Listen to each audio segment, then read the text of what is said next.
So in R, if you put in the pound sign or whatever hash symbol, it ignores it. So I can just say like this is 5411, and it says 80% are infected, and then we're going to examine 100, right? Okay, and then we want to find the probability that 85 or more are infected. Okay, so well, first we'll do a binomial method. And binomial, this will be basically sum of d binom 85 through 100, where the mean is 100 and our probability is 0.8. Okay, so this will be, that's the binomial method, and that calculates everything from 85 through 100 and adds them all up, okay? Equivalently, we could have also done 1 minus p binom 84, 100, 0.8. And that would give us the same answer. Okay, so far so good? Well, I just recalled, so on that one, we were just looking at that, and my answer was 10.56. Okay, yeah. I think it's because when I did 1 minus p binom, I put 85 instead of... Okay, yeah, you know, it's not that big of a deal. Okay, so then we'll do, okay, normal approximation. Okay, so here, I'm going to say mu is going to be 100 times 0.8. Okay, so mu is 80, right? And then our standard deviation, we'll say S is going to be the square root of 100 times 0.8 times 0.2. Okay, and so S just turns out to be 4. Okay, so to find the probability that 85 or more are infected, okay, so I'll do without continuity correction. This will be 1 minus p norm, and we want 85 with a mean of mu and a standard deviation of S. Okay, so that's without the continuity correction. We get 0.10565 or something like that. Okay, with the continuity correction, okay, we would be drawing our cutoff at 84.5, right? Okay, and when we do that, we get 0.1303, which is a lot closer to the true value calculated using the binomial formula. So I just said that second part. Was there supposed to be 2? No, no. Oh, so it's just kind of 1. Yeah, so I was just kind of showing you, see, like without R, this process of adding up all of these d binomes, this would have been incredibly tedious to do by hand, right? But with R, it's very, very simple, okay? Without R, without a computer, we would do this by hand, and we would get something. I think if we did it by hand, when you look it up in the table, it's going to be off by a little bit, but it'll be very close to this. Okay? Yeah, question? I think 5411 asks to do it without the continuity correction, and 13 asks you to do it with the continuity correction. Yeah, that's, yeah.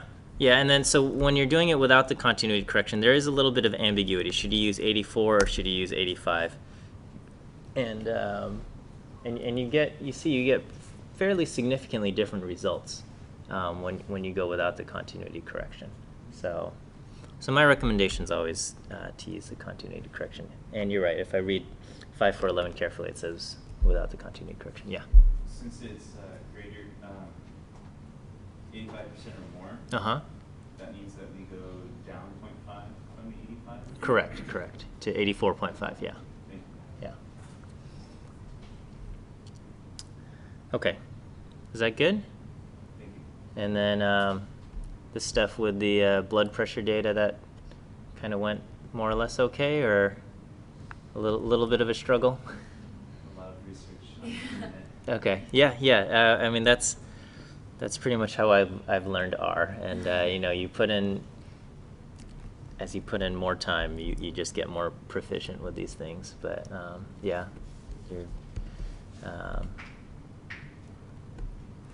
That's how we learn, okay? I didn't want to lay out all of the instructions very explicitly because I think there is merit in kind of struggling through this, learning of this stuff here. Okay, all right. Well then, we'll continue and we'll get started. So we are now. Is it chapter 5 in the textbook? Okay. And we're talking about sampling distributions.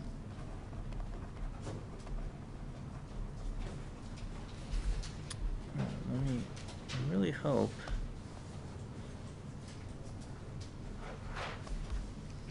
Is my internet broken? I turn off airplane mode. Airplane mode off.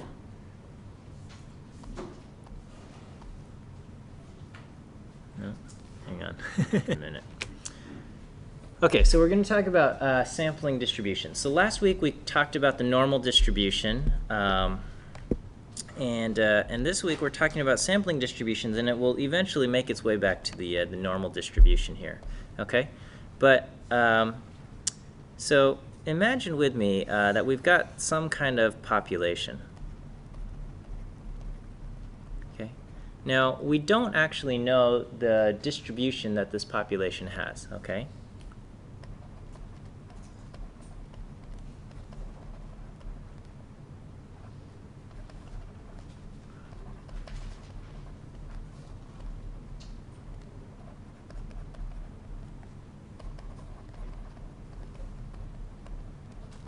Okay, and so, the population could be normal looking, it could be skewed, it could be bimodal, it could be, as far as the data inside the population, it could be really any shape, okay? What we're going to do is we're going to take a sample out of the population. Okay, so we select a random sample. Okay, and when we look at the sample, we are going to record a sample mean. In our class, we use y bar. Okay, so we record the sample mean. Okay, and I'm going to put a little subscript here and say 1 to indicate that this is the sample mean of my first sample. Okay, so this is my first sample. And we're going to record the sample mean, okay? And then I'm going to go back to the population, and I'm going to select another sample. Okay, so this will be my second sample.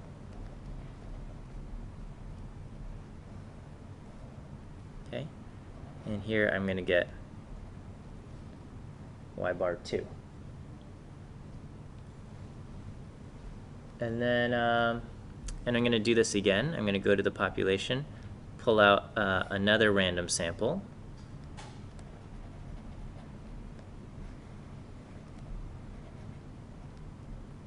And I'm going to just keep doing this, okay? So we're going to get sample, and we're going to just do this over and over and over again, okay? And every time we're going to just keep recording more and more y bars. Okay, so so imagine repeatedly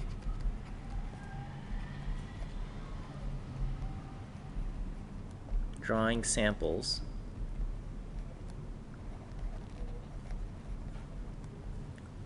from the population.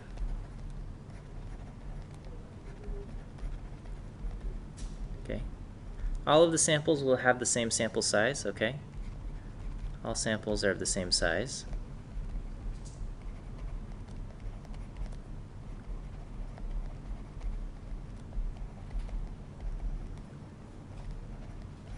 Okay, and every time we draw a sample, we calculate the sample mean, y bar, and we record it. Okay.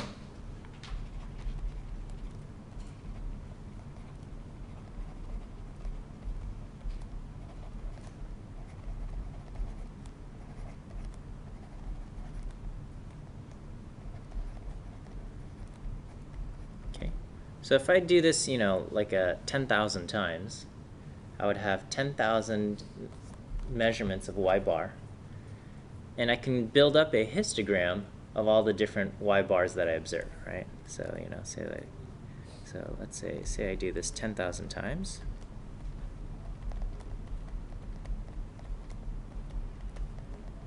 Okay, so I now have 10,000 y bars, okay? And I can make a histogram and look at the distribution of y bars.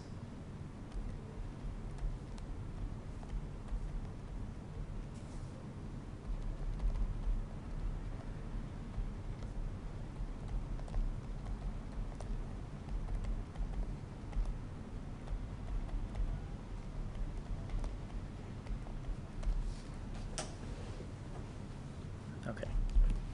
All right, so can you guys kind of picture this process in your head? Okay. So do you think we can really say anything about the distribution of y bars, or will it look just kind of crazy? What do you guys think? Do you think there will be a common, like a particular value of y bar will be more common than others? What do you guys think? Yeah. Ideally, you want them all to be the same. Okay, ideally we would like all the y bars to be the same, but clearly that's not going to be the case, right?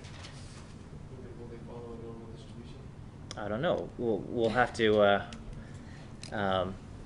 to see. So if you think they're going to follow a normal distribution, what do you where do you think the center will be? Where you would want the ideal, the mean of the population. The mean of the population. Okay, so that seems like a reasonable conclusion. Okay, so we could say the population, you know, maybe the population has a mean of mu. Okay, so we'll say the population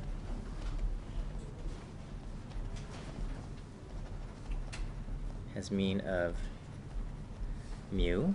Okay, so all right, so let's so anyway, this idea, the distribution of y bars, this is known as the sampling distribution of y bar, because this is built off of the idea of repeatedly taking many samples out of the population. Okay. All right, so let me see if I wanted to illustrate this using, but I'm struggling with my computer here. Okay. All right, I'll try doing it this way then. Okay. So I'm going to we'll try it. So I was going to go online. There's like a nice little applet online that does this, but I'll have to use my R coding skills here.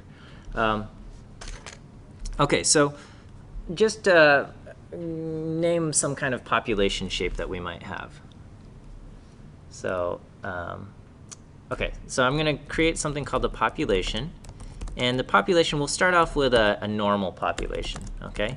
And in our normal population, I'll have 100,000 things, and it'll have a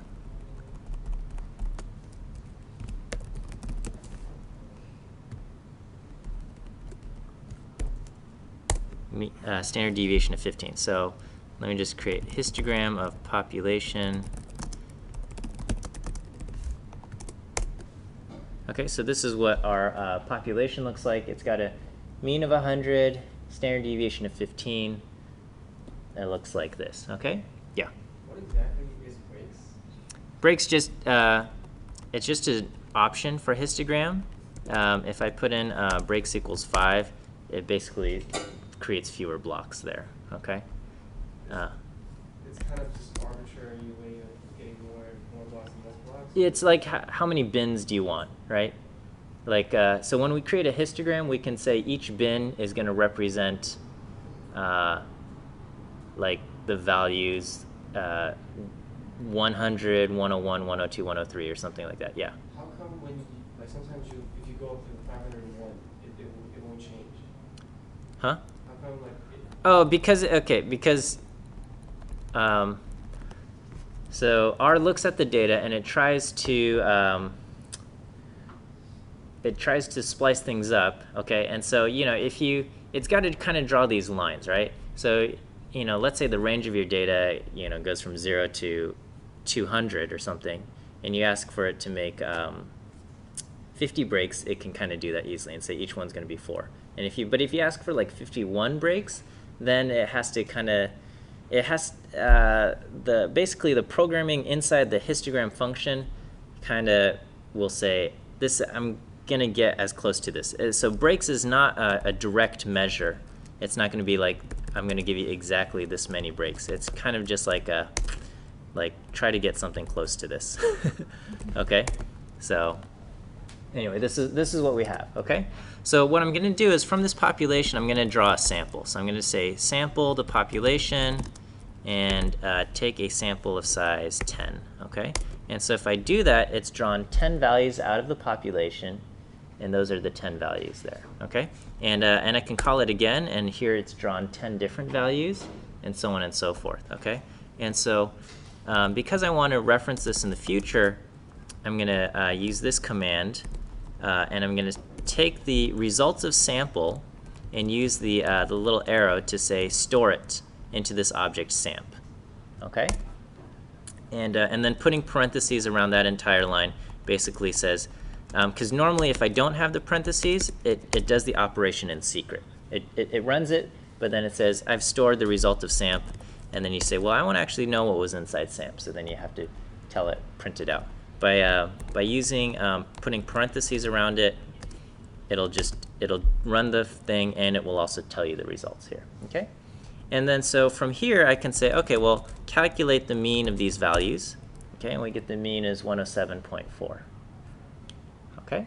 And basically I can say do it again and calculate the mean of those values, and it gets the mean is 96.5, okay? I say do it again, and it gets the mean, here's 10 new values. Each time it's drawing 10 people out of the big population, and it's giving me back the mean of those 10 values there. Is that okay? All right, and so what I want it to do is I want it to do this like many times, right? So I'm going to build a loop, okay? And I'm going to create something called sample.means, and this is going to be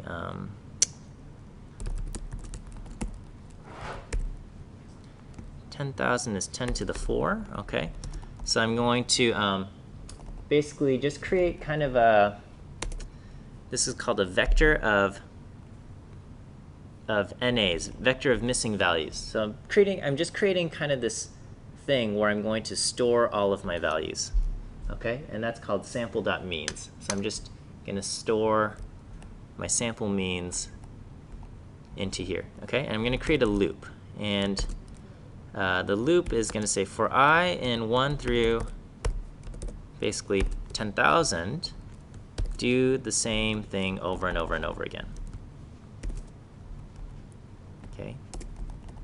And what I want it to do is take a sample, calculate the mean of the sample, but keep track of it.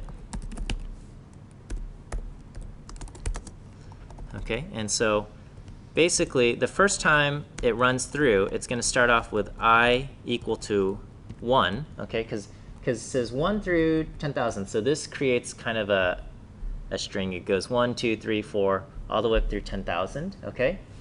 And basically, this for loop just says, do the same action for every single time, and then the only difference is that, you know, you're starting new, and then the value of I changes from 1, and then the next time it changes to 2, and the next time it changes to 3, okay? And so basically it just says draw a sample, and then calculate the mean of the sample, and I want you to store the mean of the sample into sample means, and then this bracket basically says store that into position I, okay? And so here, so I'm going to do this, and of course, let's see, what did I do? It says unexpected constant in, oh, I forgot the word for I, in, okay?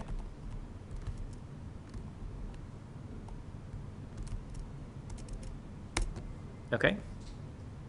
And now it's done.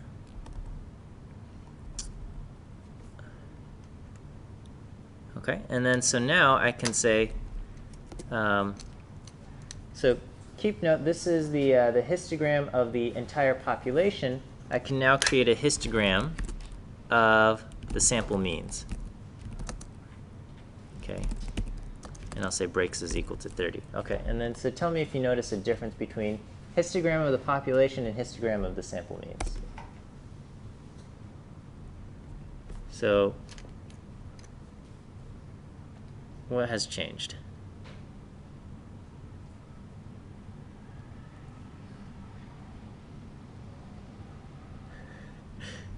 Okay, well, if you look at the scale here, we see basically the scale has changed. So I can kind of do, if I create the histogram of the population, I think I can do x limits are going to be, we'll go from 20 to 180. Okay. Or maybe, I don't know. We'll go 30 to 170. Let's see if that's, okay. And if I put the histogram of the sample means on the same scale, so I'm setting the horizontal axis limits to be the same for the sample means. I think the difference is a lot more dramatic, right? So we see that, kept on the same scale, we can see the kind of the spread for the sample means has drastically shrunk. Okay. All right. Let me. I'm going to do the exact same thing again. This time, rather than taking samples of 10, I'm going to take samples of 3. And you know what? I'm going to just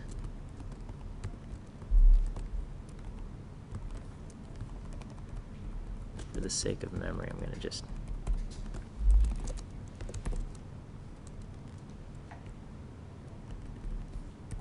okay, so I'm doing basically the same thing here. I'm going to do sample means 3.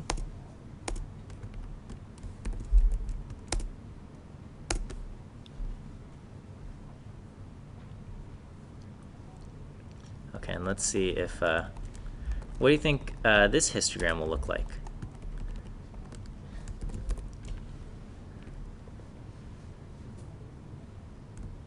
For the sample means? Sample means, but this time, so I've done the same thing. So this one is when I took sample means and each sample had 10 items in it. This time I'm only taking 3. I'm taking 3 people of the population, I'm averaging them, and I'm going to do the same thing. I think it would be fatter or smaller. Yeah, I don't, that's basically what I'm asking you. I would say it would be fatter because there's less people overall that you're sampling, so there should be more. Okay, let's see. Okay, so let's yeah, okay, so it is fatter, okay, but it's not as fat as the population, right? Right. So let me, how do I copy this? So again, this is so this is the population. Sample means when we are taking 3 in a sample. Sample means when we took 10. What do you think would happen if I did samples of size 50? Even narrower? Okay, so we'll try it.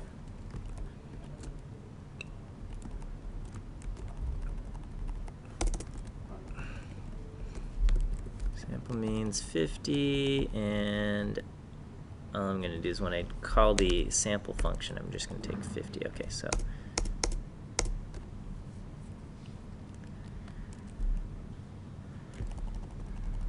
all right, we'll try this. Whoops. Sample means of size 50. Okay. So 50 versus the population. So this is 3, and this was 10. Okay, so let me. So if I compare the 50 versus the 10, I think we can see that the 51 is indeed more narrow, right? So this is when the samples were size 10. So when we increase the sample size, we can see that the thing gets skinnier here, right? Okay, so let's just kind of think about what that means. So here, you know, we had so we'll say just what is this? Sampling distribution computer demo.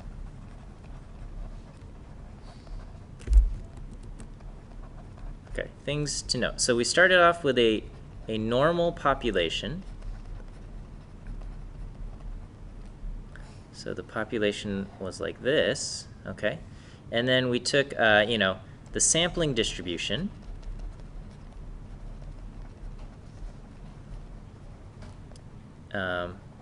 Ended up looking kind of like this, and as we increased n,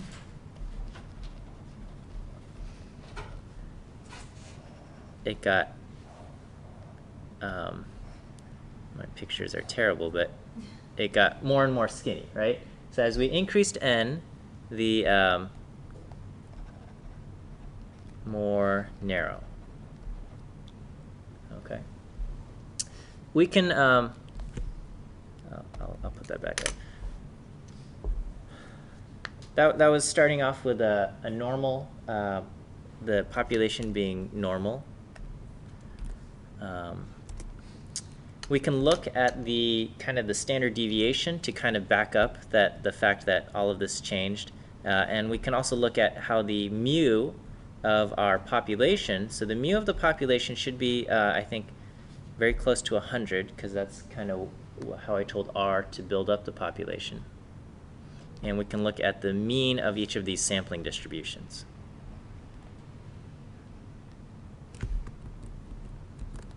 Okay, so let me flip back here. So the mean of the population, I can just ask mean of the population. Okay, and the mean of the population is, so very close to 100, 99.99983. So very close to 100, all right?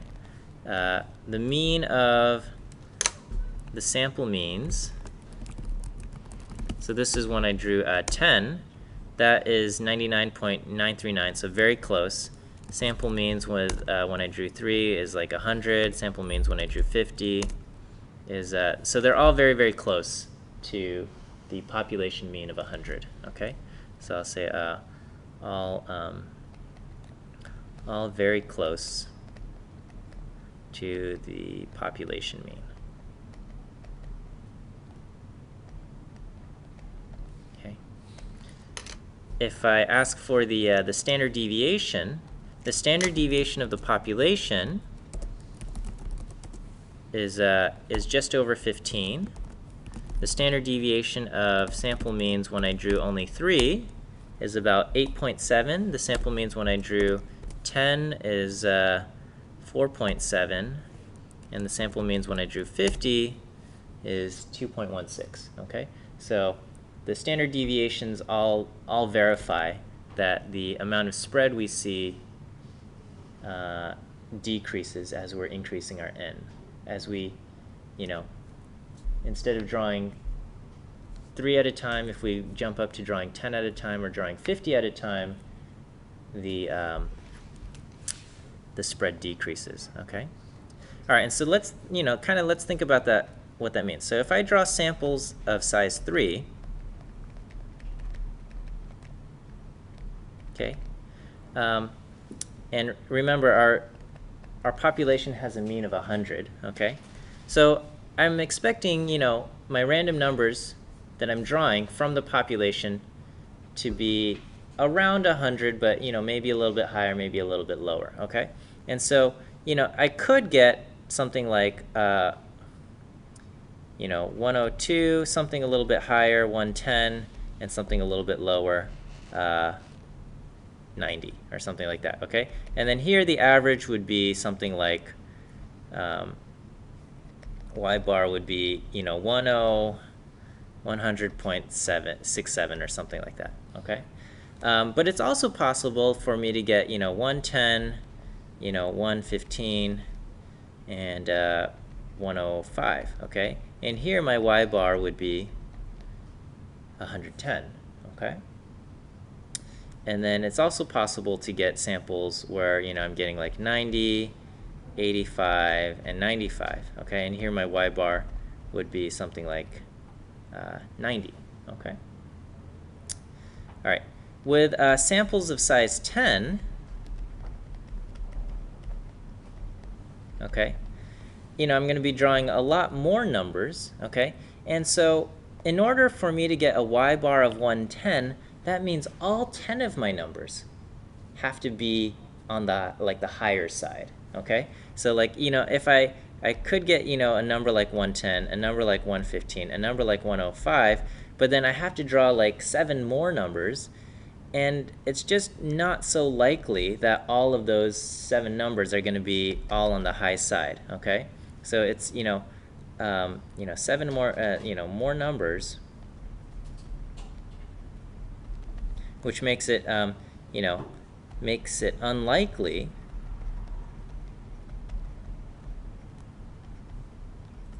for the average to be as high as 110. And making numbers even higher, or even, you know, farther away from the mean of 100 gets more and more rare, because that means all 10 of those numbers have to be very high, or all 10 have to be very low, okay? Because what's most likely to happen is you get a few high, you get a few low, and so when you average everything together, you're getting something around 100, okay? Same thing happens when you're drawing 50, okay? When you're drawing 50 people, okay, it's going to take a lot of, like, random luck force to get it so all 50 have an average of 110 or something like that, okay? And if we're drawing these numbers at random, it's just almost not going to happen, okay? And so that's what we're seeing, and that's why we're seeing the amount of spread shrink as the sample size increases. All right? Does that make sense for you guys? Okay. So that was with a normal population. What would happen if our population is not normal? Okay. So let's say our population is our uniform, and I'm going to multiply by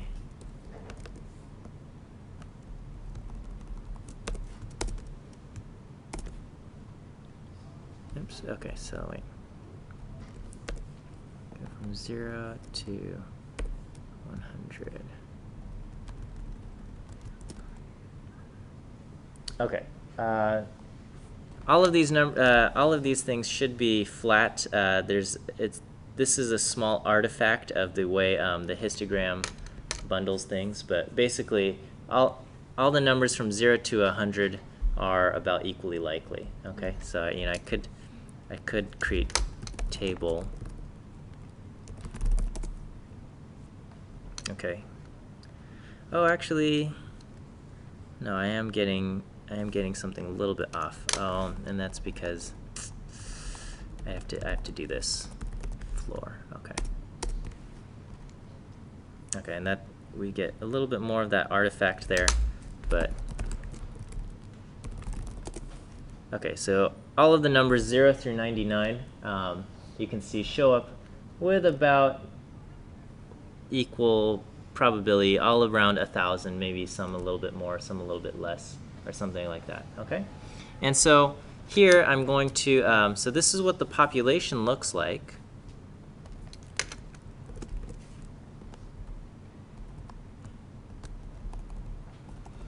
And let's just kind of try out what's going to happen, all right?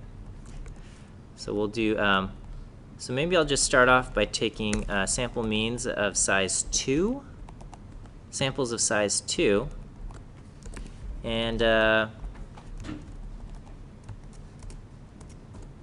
okay, what do you think will happen if I draw samples of size 2 and I'm averaging those two values?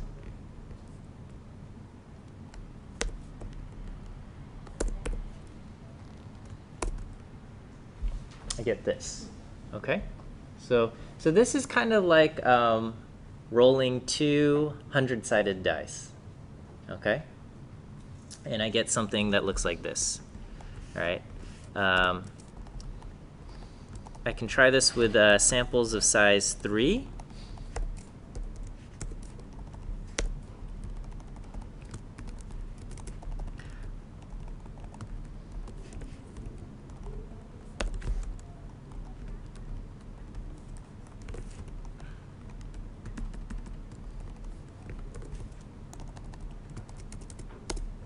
Okay, and what do we get? Okay, we're getting this with samples of size 3. So a little bit of samples of size 3 there, and then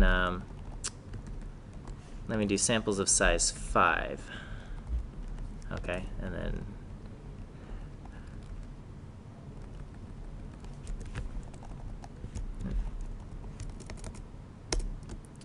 we'll let that run, and we'll ask for the histogram after samples of size 5.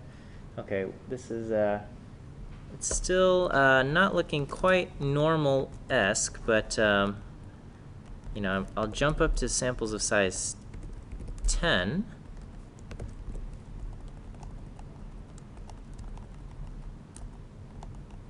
Oh, all of these I messed up here. Okay, so samples of size 5 and samples of size 10, that's why.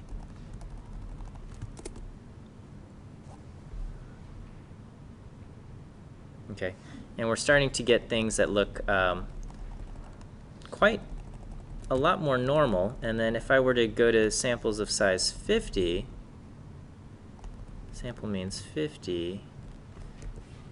So actually at 10 it looks quite normal. And at samples of size 50, it'll we'll get something skinny, and it'll also be very normal looking there. Hang on, let me just pause here. Okay, and so even though the population itself was not normal, when we take samples out of it and we keep track of the sample means, the sample means end up having a normal distribution. And we see the same phenomena where everything gets narrower and narrower as the distribution gets even smaller. Okay, and then so let me just kind of demonstrate that this thing happens even with some funny shaped populations. Okay, so let's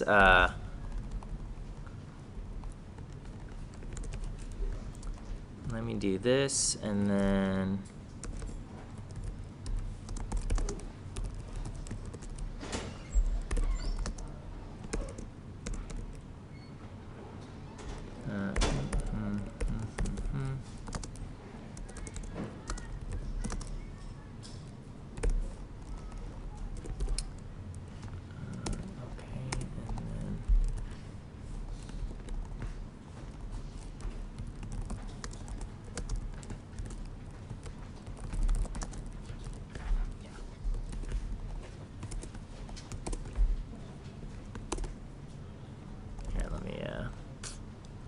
let me improve this actually.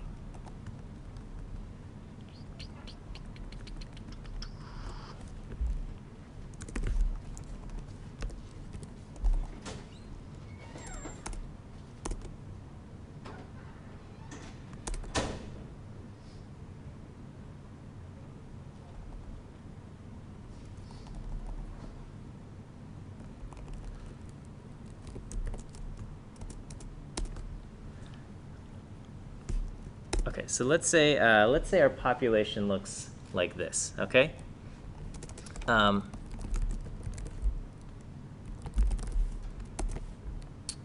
or even I can even.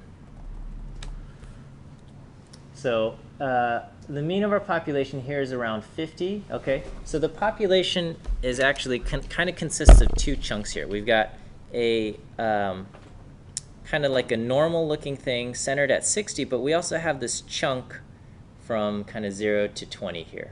Okay, And the mean of the entire population is actually around 50, okay? And so I can kind of show you what just kind of happens to our sample means as we repeatedly take samples out of our population, okay? So this is when we've taken samples of size 2. We see we're getting kind of a peak at 60, and a peak down here, and a peak down here. And this is kind of like you can imagine drawing two numbers where both came from the normal part, or one came from the normal and one came from the chunk down here, or where both came from the chunks down here, okay? And we can see that as I increase the sample size, the shape of our histogram gets a little bit funnier, okay? Until there's a certain point where, so here that's with samples of size 3, okay? With samples of size 5, okay, the differences, these weird shapes are starting to kind of smooth out a little bit. And so here now when I take samples of size 10, it looks almost normal, okay, and it's still a little bit odd, but it's starting to balance out. And then finally here with samples of size 50, it looks quite normal. And even here, and I can just get rid of the scaling option here, and you can see that it looks pretty good, pretty normalish. Maybe not perfectly normal, but pretty normal, okay? And so we see that even though the population itself is not normal, when you take samples that are big enough, the sampling distribution of the sample mean ends up looking normal, okay? Okay, so we'll go back to kind of our images and the slides here. And so this is what we have. Okay, so we said, and it makes sense when the population is normal, our sampling distributions are normal. That makes sense. Okay, but even when this population is not normal,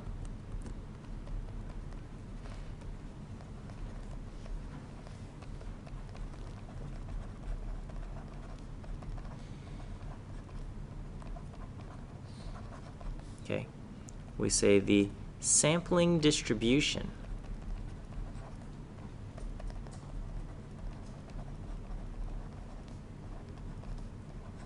of y bar ends up becoming normal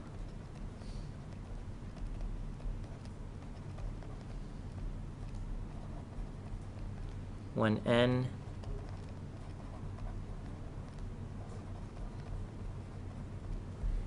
is large enough. Okay, and so when n was small, it wasn't normal, but when n got large enough, the sampling distribution of y bar ends up becoming normal. And so we kind of saw that with the one where the population had this funny shape. Okay, it went through a few phases where it's like this or something, and then it just ends up becoming normal, right? So this was like the population, n equal to 2, n equal to 5, and this is like n equal to 50 or something like that. Okay, ends up being quite normal. Okay, so the tendency, or the fact that the sampling distribution, so remember this is the distribution of y bar, the sampling distribution is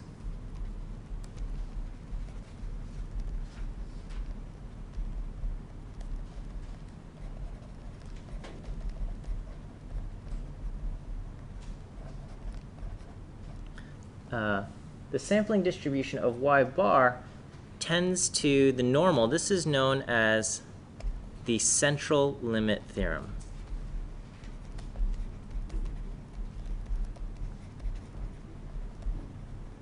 Okay, And this is kind of like an important piece in the statistical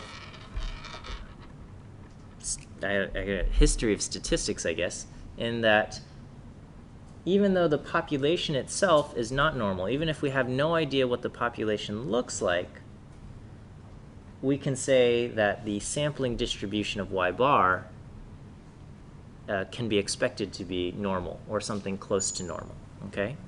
So basically, you know, any population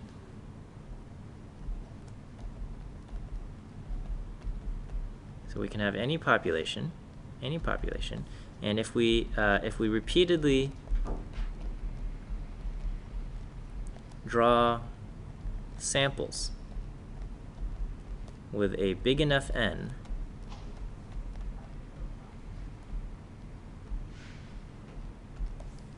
then the distribution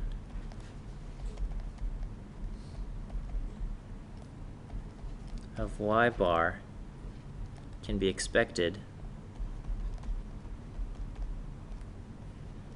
to follow the normal distribution.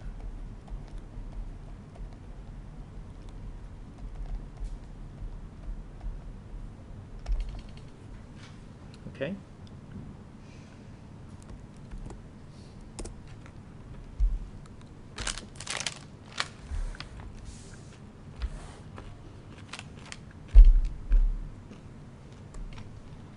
All right. And so, kind of just in summary, we're going to say the distribution of y bar, okay, or the sampling distribution of y bar will be normally distributed, and the mean is equal to the population mean mu, and the standard deviation is going to be equal to sigma over the square root of n, okay? So the mean is the same as the population mean,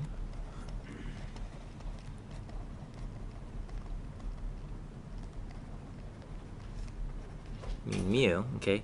The standard deviation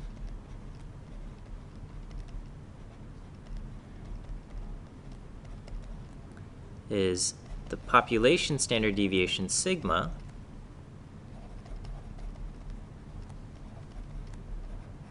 divided by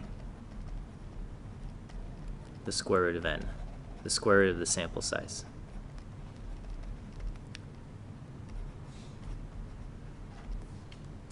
Okay, so this is where we can see, so you know, n is in the denominator.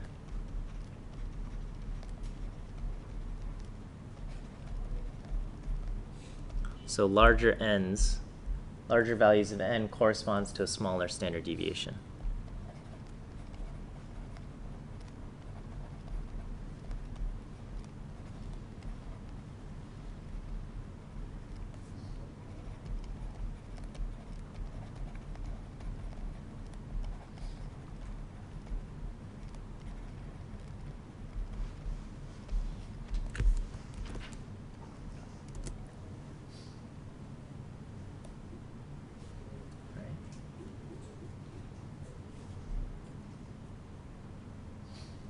Okay, so this is just kind of the key piece here. Oops, I don't mean to cross out my.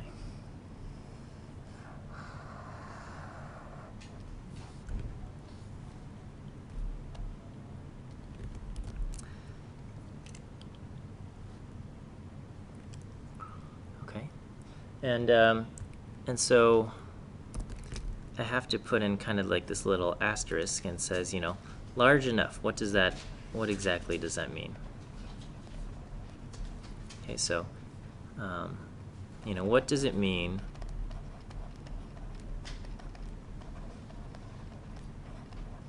for our sample size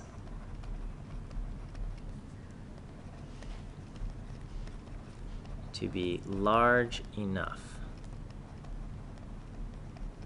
to use the central limit theorem.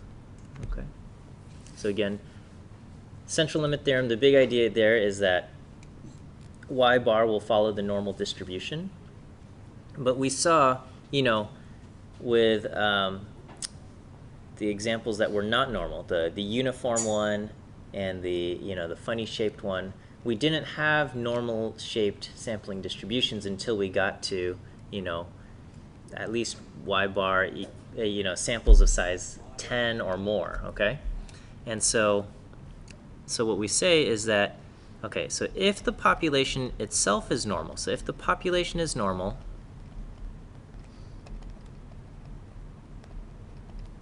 then any size n is fine. Okay, samples of size 2, your sampling distribution will be normal. Okay, but if the population is not normal, then you need a bigger n.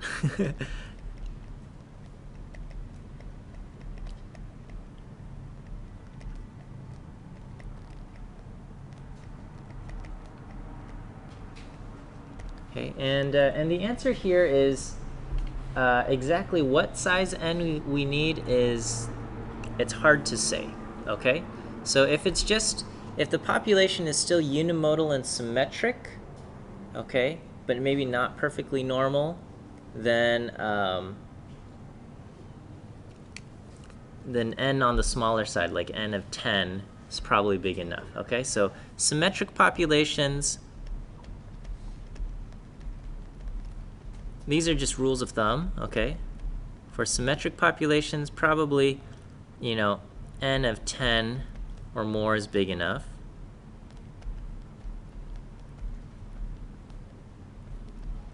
Okay, these are just kind of guidelines. All right, and if you have skewed populations, you will need even larger n. Okay, populations, larger n's will be needed. Okay, and if it's really skewed, consider doing like a log transformation. Okay, for really skewed,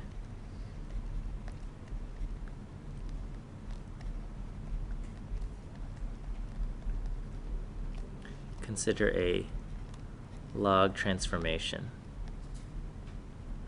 So you're gonna take the logarithm of every single value.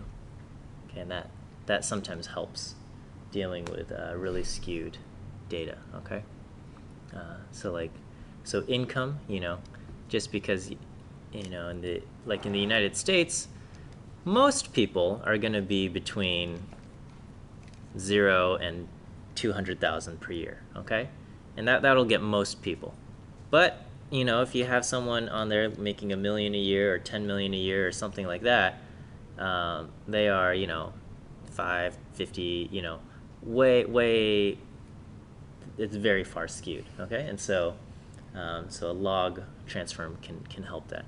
Okay, larger n's will be needed. For most cases, n greater than or equal to 25 or 30 is good enough. But again, if it's really skewed or if you have just really weird shapes, you might need something even bigger. Okay. And that's what we have there. Okay. And then another important assumption or another important condition .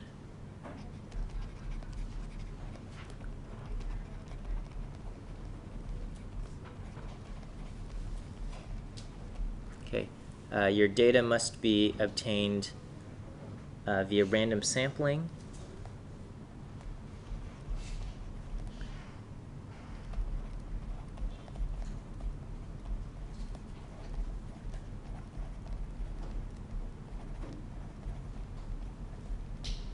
And individuals in the data are independent of each other.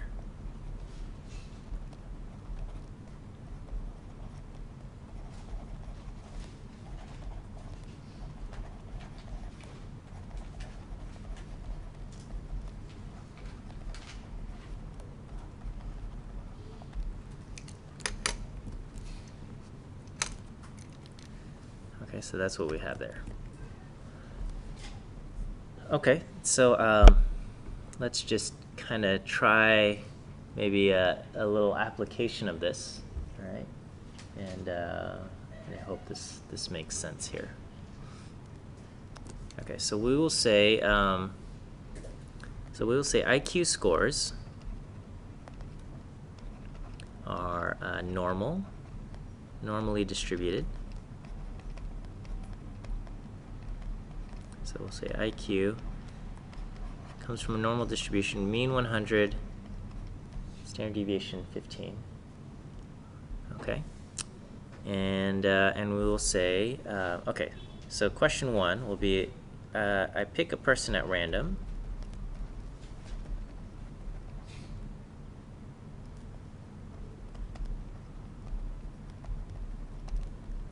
What is the probability this person's IQ is over 110? Okay. And then part 2,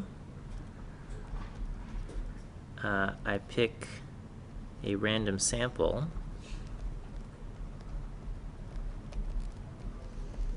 of, we'll say 9 people. Okay.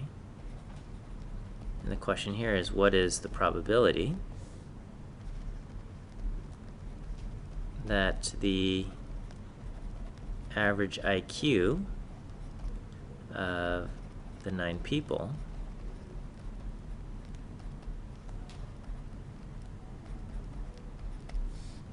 is over 110?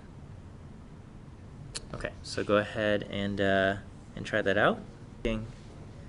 But we'll take a look at the answers here. Okay, let me actually slide this stuff down. Okay, so our first answer here. So if we draw our little picture, we have this. Our mean is at 100, and we're going to 110, and we want to know what's the probability that we select someone and he or she has an IQ over 110, okay? And so here we're going to get a z-score, and our z-score is going to be, y minus mu over sigma. So we have 110 minus 100 divided by 15. We get a z-score of 0.66666. When I have to look that up in the table, so I have to round off to 0.67, okay? And so, we can either look up the area to the left of negative 0.67 or the area to the, or we look up the area to the left of 0.67 and subtract that from 1. So if I go to the table, I lost my, where, let me, okay, so if I pull up my reference table right here, I can see that the area to the left of negative 0.67 is 0.2514, or I can just go to look up 0.67 and I get 0.748. What's going on? Okay, 0.7486. So area to the left is 0.7486. So that's this side over here. So the area to the right, which is what we want because it says over 110, 1 minus 0.7486, and we get 0.2514, and this is going to be our answer. Okay, and that's it for the first problem. And so this is a straightforward normal distribution problem. I'm hoping this is okay with everybody. Yeah. Okay, and then so for part 2, the key here is now I'm picking a random sample of 9. Okay, and so because we know this is normally distributed, even though my sample is kind of small at 9, I can still apply the central limit theorem because so we can use the central limit theorem because it's a random sample.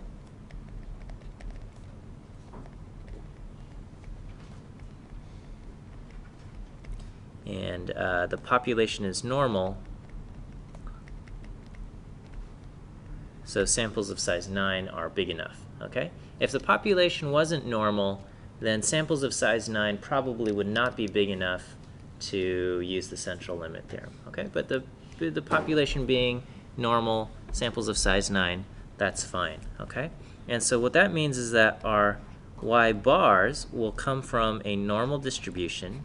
The mean will be the same as the population mean, but the standard deviations will now be sigma over the square root of n, okay? So our standard deviation will be 15 divided by the square root of 9, so I get 15 divided by 3.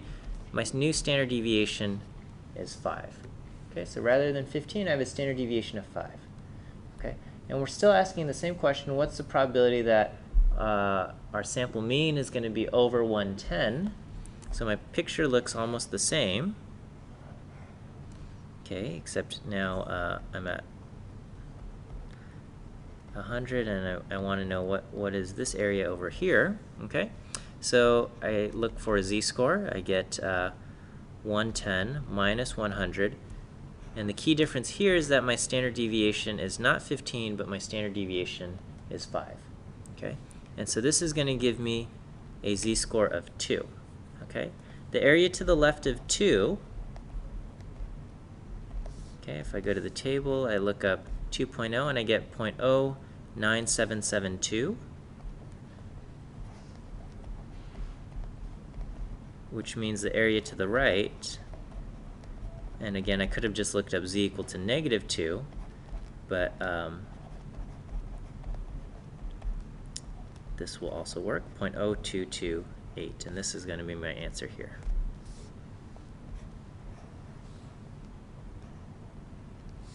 Okay, so, you know, about 25% of the population have IQs over 110, okay?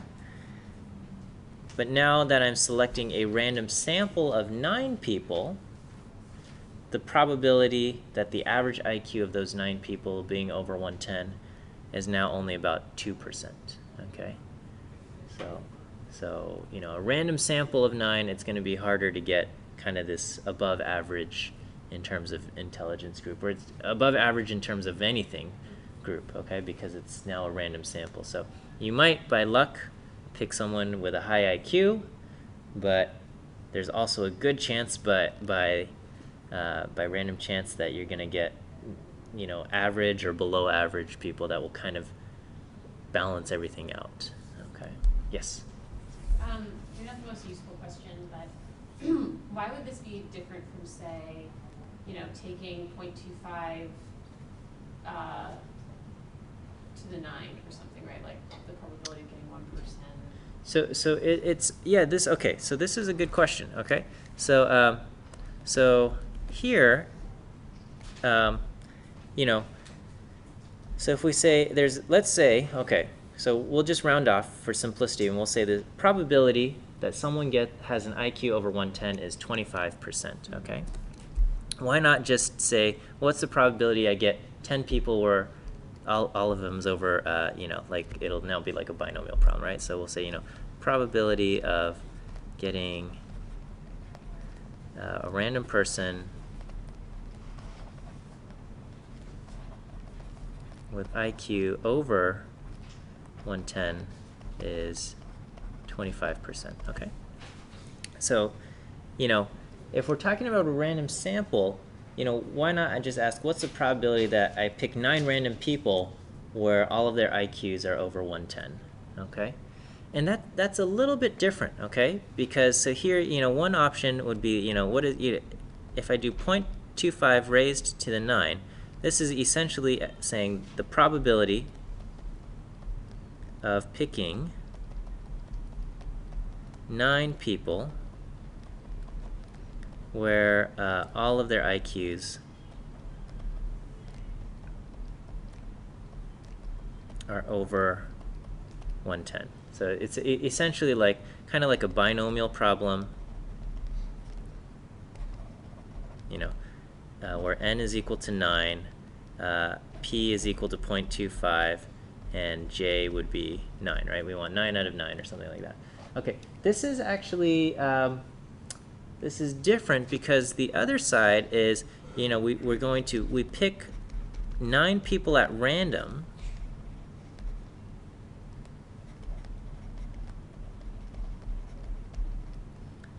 Okay. And the only thing that matters here is that the average is over 110, okay? Ah, I see. We want the average to be over, or 110 or over, okay? Okay. And so it is a little bit different, okay? Because over here, basically no one is allowed to be under 110, Right. okay? Yeah. And over here we can have people under 110 as long as we have someone else to balance Right. balance them out, okay? Yeah. And bring up the average to over 110. So they are similar, but this one we will find is actually has a higher probability. We found this one to have a probability of around, you know, 0.0228. And this one, if we raise 0.25 to the 9, You're like many zeros. it'll be quite small. I mean, not like minuscule, but it's yeah, it's 1, 2, 3, 4, 5. You know, this is 0.0000038. Okay, so this one, you know, no one. This is like no one under 110 allowed.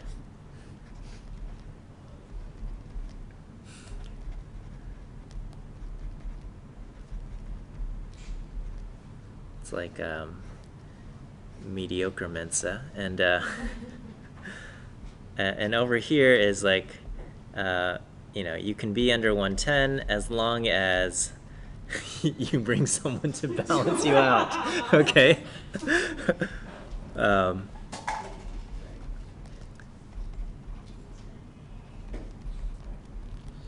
As long as someone balances you out, right?